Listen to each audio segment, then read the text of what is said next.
এরা সবাই নিজেদের প্রাণ বাঁচানোর জন্য দৌড়াতে শুরু করে, কিন্তু একে একে সেই মেশিন এদের উপর ফায়ারিং শুরু করে দেয়। আর ফায়ারিংটা এমনভাবে করতে থাকে যে কাউকেই যে জ্যান্ত ছাড়া যাবে না। এটা কোনো সাধারণ বুলেট ছিল না, সেই বুলেটসগুলো লাগার সাথে সাথে সোলজারদের হাত পা মাথা সব কিছু যেন উড়ে যাচ্ছিল।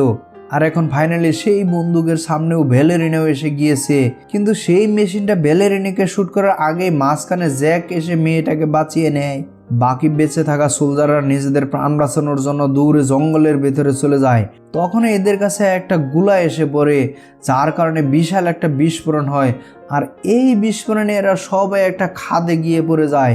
উপর থেকে নিচে পড়ার সময় অনেক সোলজাররা মারাত্মকভাবে জখম হয়ে যায়, আর অনেকেই তো এই বিস্ফোরণে মারাও যায়। কিন্তু জ্যাক তখন আহত হলেও স্বাভাবিক ছিল, তাই সে তাড়াতাড়ি উঠে দাঁড়ায় আর জখম হওয়া সোলজারদেরকে সাইড করতে শুরু করে, কারণ ওই মেশিন যে কোনো মুহূর্তে এখানে চলে আসতে পারে।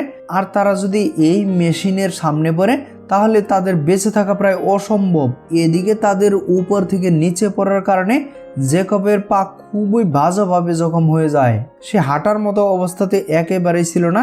আর এখন জ্যাকব যখন রেডিওর কথা সোলজারদের কাছে জিজ্ঞেস করে, তখন একজন সোলজার তাকে বলে যে যার কাছে রেডিও ছিল সে তো উপরেই রয়ে গেছে, রেডিও দিয়ে তো এরা সাহায্য আনতে পারতো, রেডিওর মাধ্যমে তারা হেডকোয়ার্টারের সঙ্গে যোগাযোগ করতে পারতো। এই জন্য জ্যাক সেই রেডিওটা আনার জন্য উপরে চলে যায়, কিন্তু উপরে যাওয়ার পরে সে বুঝতে পারে যে যার কাছে রেডিও ছিল সে ইতিমধ্যেই মারা গিয়েছে, আর রেডিওটাও একেবারে বিধ্বস্ত হয়ে গেছে।